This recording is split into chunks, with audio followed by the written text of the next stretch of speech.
Alright, Shalom.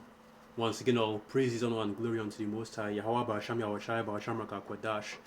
Double honors to the elders and the apostles of the great millstone, and salutations to all you sincere Akiam. And this is your brother Abawan back again with another video through the spirit and power of Yahweh Ba'asham Yahushai Ba'asham Rakakwadash. All praises and glory is due.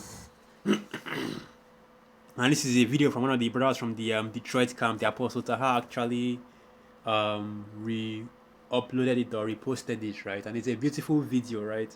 Just going into it, it got me feel, it got me, you know, the bro, it's a very spiritual video, right? And I had to do a response to it because this is basically what we that are in this truth mean when we talk about how this truth, right, is so important to our people. Basically, a room full of treasure, right? And the ark actually went into a precept. I wanted to just play him, saying that, but let's just get this first. Because I have some things that he actually said that I actually want to play before I actually go into what, my own, what I want to basically add, right, to his video. But let's play that.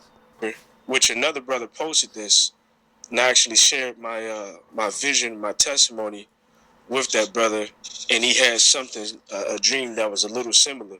See, this is all we're all interconnected through the spirit, because we're all serving Yahweh Bahashim Yahushai. This thing isn't of us. This thing is higher than us. And we're just used as vessels, all right, exactly, for the treasure of Yahweh Bahashim Yahushai, which is the true wisdom, knowledge, and understanding. All right, as it is written, we have this treasure in earthen vessels. All right, and understanding that we're just earthen vessels that Yahweh Bahashim Yahushai is using, that comes with a sense of humility. All right, and the scripture says that we've been given the dispensation of the gospel. We've all been given a portion for the edification of the elect. All right, we've all been given the talent to utilize. So yeah, the beginning of the vision start with Apostle Tahar. He's leading me, across a hallway, and I'm telling you, like, the bridge in this hallway was so narrow that it was like, if you ever watch the Olympics and you see the people that walk across, that thin piece of wood, they'll jump or do, pretty much tricks. That's how narrow the bridge was. And if you fell on either side of it, you would fall into like a deep abyss, a deep darkness, and I knew in my spirit in the dream that if you went to the right hand side or if you went to the left, then that basically is it for you. It's a wrap. All right, you die. That's how deep and dark that abyss was, or those pits that was on each side in that hallway. And the hallway was like very narrow. It was very straight. It had like an ancient look, like as if you were walking through a castle or a temple, and the walls were lit up with like torches. And I remember after we crossed this like tight rope type of, narrow bridge in this narrow hallway, I can see the shimmering of a room. And in that room, I knew that it was full of treasures. I knew that it was full of treasure. Right, and that's the spirit right there. You had a very spiritual vision, okay, and basically that's exactly what this truth is. And even Yak went into it as well, that we have a dispensation, right? And what that basically goes into, right? The word dispense. So that's probably what I'll start with. So let me do that real quick. Let me just go to the. I don't know if I want to use the HTML. Let me use the Chrome. Let me use the Chrome. Let me use the Chrome, right? To get the definition of the word dispense. Really, I should get the definition of the word dispensation. But let's get the definition of the word dispensation. A dispensation is a special exemption from a rule or law, an official distribution of something, or a divinely ordered period in religious history. All right, so basically this is going. So basically, the Wakitaki plantation Christians have their own definition of the word dispensation. But let me get this first in the let me get the precept you actually quoted, right? So let's get that. Okay, so let's go to that. So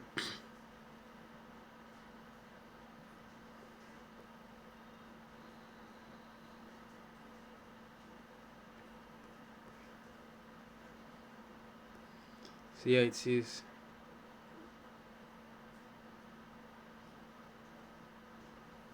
Hold on, let me find. Let me make sure it's the correct one. Let me make sure it's the correct one. Okay, so yeah, this is it. This is right here. All right. So First Corinthians 9 verse 16. For though I preach the gospel, I have nothing to glory of, for necessity is laid upon me. Yea, woe is me if I preach not the gospel. For I do this willingly, I have a reward, but if against my will, a dispensation of the gospel is committed unto me. So let's get that word in dispensation in the Greek, right? And basically, what that means is that I've been imparted with the word, the gospel of the Most High, Yahweh Hashem Yahushai. There's also another precept that goes into how let me get so I can get a little excited. Let me get the etymology first. And the word here is oikonomia, right? Oikonomia, so let's get that. Strong's G 3622, oikonomia. Oikonomia. Right, oikonomia. So the management of a household or of household affairs, specifically the management, oversight, administration of others' property, the office of a manager or overseer, stewardship, administration, or dispensation. And basically what that means, okay, or what dispensation means in this context is exactly what it reads right here, special permission or special permission or exemption. In legal or organized context, this is a formal authorization to bypass a standard rule, obligation, or law. Religious use, a formal exception granted by the church authorities to perform action usually forbidden, such as special permits allowing a couple to marry. And that's of course going into Esau's of them. Like I said, Wakitake plantation Christianity has its own definition, right? But what dispensation means is that basically we have been given this truth, right? And we have been given this truth, right? This gospel, which is of course, okay, the words of our Lord Yahushai. And what we have been set up to do with it is to preach the gospel and do the will of the Most High Yahweh Hashem Yahushai. The way that we have been given this gospel, in that we have a responsibility to use the gospel, right? To preach the gospel, to teach the word, right? Going back to the book of 2 Timothy, preach the word, be instant in season, out of season, rebuke, reprove, and exhort it all long suffering and doctrine. That's why the Apostle Paul said, if he preached the gospel, he has nothing to glory of, for that necessity is laid upon him. Yeah, basically, First Corinthians 9 verse 16, the first precept we read, right? Because we have that, because basically that's what the dispensation of the gospel means, is that now that we have been given this gospel, we have a duty to do with it exactly what we have been given the gospel to do. Because you're not just giving this truth, right, just to have the truth. Oh, I know I'm an Israelite. Oh, I know the Most High, how about Shami or Shai? Oh, I know the gospel, the breakdowns, the prophecies. I'm just going to sit on all of that, right? Going back to the parable of the let's get that. Yes. Let me go to that precept real quick. That is. Let's start from the top. So yes, let's do this. Okay. So this is the book of Matthew 25 verse 14, the parable of the talents. For the kingdom of heaven is as a man traveling to a far country, who called his own servants and delivered unto them his goods. And unto one he gave 5 talents, to another 2 he gave, to another he gave 2, and to another 1, to every man according to his several ability, and straightway took his journey. Right.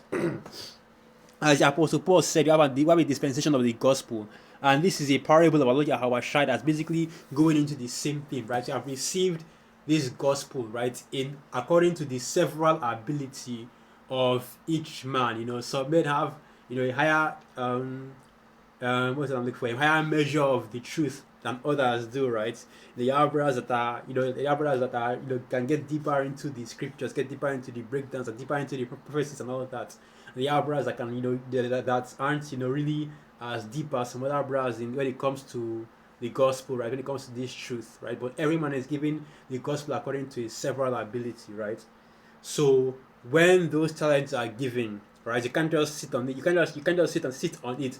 You have to act upon it. And this also relates to basically the title of this video, which is basically a room of gold, a room of treasure, which is exactly what this truth is. This truth is like that talent, because what the talent actually is a measure of, I think it's like it's a measure of gold, right? It's a certain measure of gold going back to the ancient world. So that is what the talent is. This is a parable, right? So the truth is being likened onto that talent, right? Those 5 talents or 2 talents or 1 talent, depending on which servant was, depending on how much each servant was given.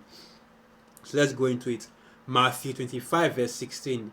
Then he that had 5 talents went and traded with the same, and made them other 5 talents. And likewise, he that had 2, he also gained other 2. Right. So basically, you are giving the dispensation. You go out and you deal with it, and basically you increase what you have been given. Right. You increase your measure of the truth, your measure of the gospel that you have been given. That's why you see that whenever brothers come into this truth, they're always increasing in knowledge, increasing in wisdom, right? Increasing in their understanding, whether it comes to the prophecies, whether it comes to the history, the Paleo-Hebrew aspects of this truth, even in wisdom, in the way in which they walk in their daily life, and the way in which they walk, basically just that in their daily life, and their faith also, because that's the big thing right there. Faith is also being increased. Just like about that. That's I don't know why the hell this thing is making that noise right now. I don't want to turn this thing off. I don't have a choice.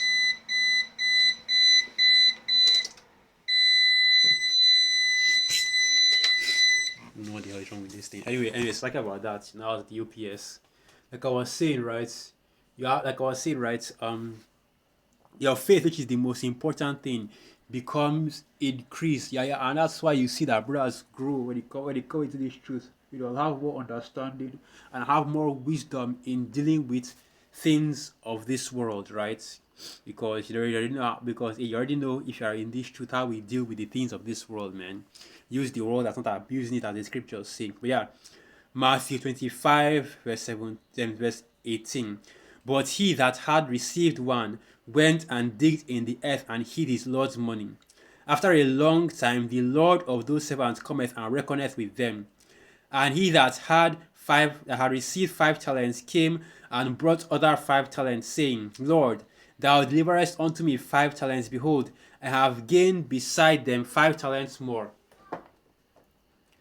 And his Lord said unto him, Well done, thou good and faithful servant. Thou hast been faithful over a few things. I will make thee ruler over many things. Enter thou into the joy of thy Lord. He also said that had received 2 talents came and said, Lord, thou deliverest unto me 2 talents. Behold, I have gained 2 other talents beside them. His Lord said unto him, Well done, thou good and faithful servant. Thou hast been faithful over a few things. I will make thee ruler over many things. Enter thou into the joy of thy Lord. Right, so that's basically the point right there, right? That's what you see in the book of 1 Peter 2 verse 10. It says, Wherefore the rather, brethren, give diligence, make your calling and election sure. For if you do these things, you shall never fail, right? So if you make use of the talents, the measure of the truth that has been given unto you, right? In the way in which we have been commanded to do so by the Most High Yahweh Hashem Yahushai, right? Not just out here preaching and false doctrine, saying all kinds of wayward bug out shit, okay? That's not what we're talking about. We're talking about, not using the measure of the truth that we have in righteousness, okay, to follow the correct doctrine, the 100% truth, right? And that is how you make use of this truth, or rather, I should say, the measure of the truth that we have been given, right? So I just sidetracked a little bit just to get the point across. But back on topic, right, which is basically what this truth is. Like the brother saw in his dream, right, a room of treasure. And it's funny because it's his spirit, because it's the apostle Tahar that's even led him into that room of treasure, because that that's why we give the double honors to the elders and the apostles of the great millstone, because a lot of us younger brothers in this truth, right? We got the gospel from the great millstone, right? The apostle Tahar, the elder, and the other elder apostles. The apostle Tahar, apostle Rakah, apostle Ramlab, apostle our apostle Gabar as well. Can't believe I forgot his name. Anyway, Yeah. So and from the elder brothers as well, the high priest Sakaran, right, and the other elders that are also that have also been in this truth for the longest time, right? Yeah, let me get let me get the preset I was actually thinking of going into before I lose my train of thought. Yeah, so let's get that. So Matthew the sixth chapter. All right, so that's it right here. So now this is the book of Matthew 6. So let me see if that should be somewhere around here. Where your treasure is. Oh, yeah, it is here, it is right here. Matthew 6, verse 19. Lay not up for yourselves treasures upon earth, where moth and rust doth corrupt, and where thieves break through and steal. Right. What we are dealing with in this truth, okay? We're not speaking about physical treasures or worldly treasures. Of course, we'll have that as well in the kingdom, right? But on this side, right, the treasures that we're stacking, the real treasure on this side is this gospel, right? This truth, okay? Especially for you Hebrew Israelites, you so-called Negroes, Latinos, and Native American Indians, scattered Israelites that are scattered throughout the four corners of the earth. And even the ark mentioned it that we have. This is the treasure that we have on this side, right? Going back to the precept of the Apostle Paul, go back to the what the Apostle Paul said, that we have this treasure in earthen vessels. Okay, I believe that was the Apostle Paul. But yeah, we have this treasure in earthen vessels, which is of course this truth that is of the Most High Yahweh Shami or Shai. So that's the treasure that we have on this side. Okay. And of course, when the kingdom comes, right, when the Yahweh Shai comes, we'll have even more treasure, more than our heart's desire, more than our heart's desire, right? In my father's house are many mansions, right? In my right hand are pleasures eternal, right? That's him that has sacrificed wives and family and land and all that to receive 100-fold and more. Basically quoting all the different precepts going into what Allah Yahweh Shai has promised for us, that are in this truth and that do the work diligently, right? So yeah, this is the ultimate, yeah. So this truth right here, this is the ultimate treasure trove for our people. It's a damn shame that you have so many of our people right now, which are the two-thirds, that are unable to realize that and are unable to see that. But that's why we say once again we have this treasure in earthen vessel, because that's how you know that this truth is even more precious. Because what makes something valuable is the fact that very few people are able to receive it. So that makes it even more precious in our eyes, that you see that so many of our people are unable to receive this truth, man. And you see how the different men that are in this truth, and different people that different men that are in this truth, so okay, ultimately bug out and fall out of this truth.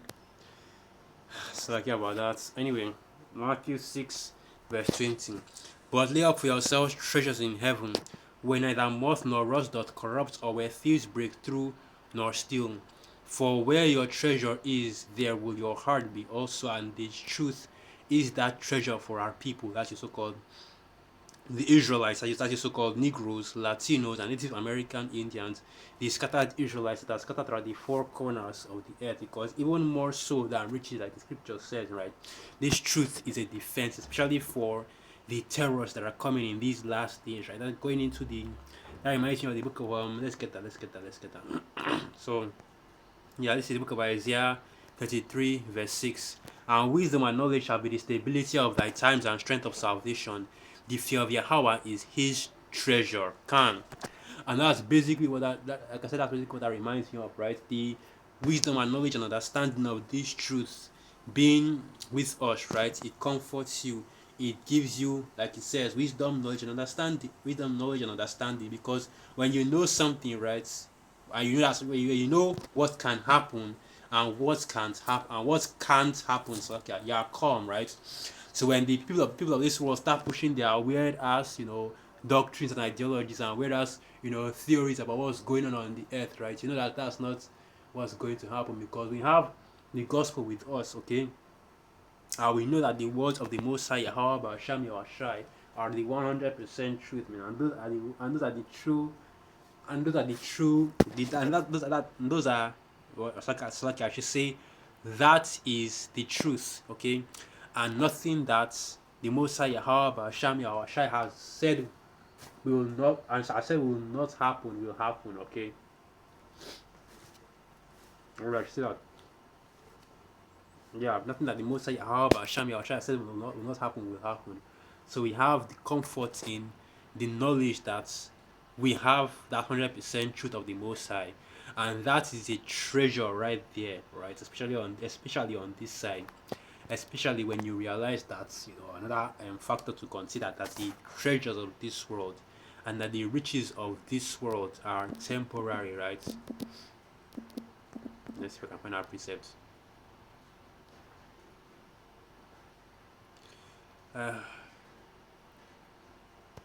So this is the book of 1 Timothy 6 verse 17.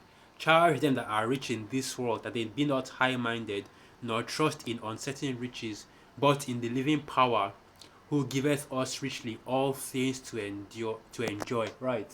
And basically, you know, the riches of this world, you already know it's corrupted, cankered, moth-eaten, especially when it comes to, you know, the riches that are given to our people, right? The so-called the Israelites by Esau Edom. You see how our people are moving in this world, you know, just to have and keep those riches that Esau has given to them, right? They are completely bogged out, and Jake is completely out of it, right? These Jakes that are in the world, right? These Jakes that have the wealth and the influence in this world, how bogged out and messed up they are in this, in you know, in both spiritually, and even outwardly as well, right? But that's because that is what the treasures of this world, right? That's what that's what it means to have the treasures of this world, and that's what it means to be rich, right, in this world, rather than be rich in the spirit, in the truth, right, the wisdom, knowledge, and understanding of the Most High Yahweh Hashem Yahushua. This really is, you know, the ultimate treasure for our people, and that's really all that needs to be said. So with that, I'm going to end the video right there. Once again, all praises, honor, and glory unto the Most High Yahweh Ba'asham Yahushai Ba'asham Rakakwadashwa Abad Babal. And through the Spirit, I hope you are come and you are quite edified. Shalom.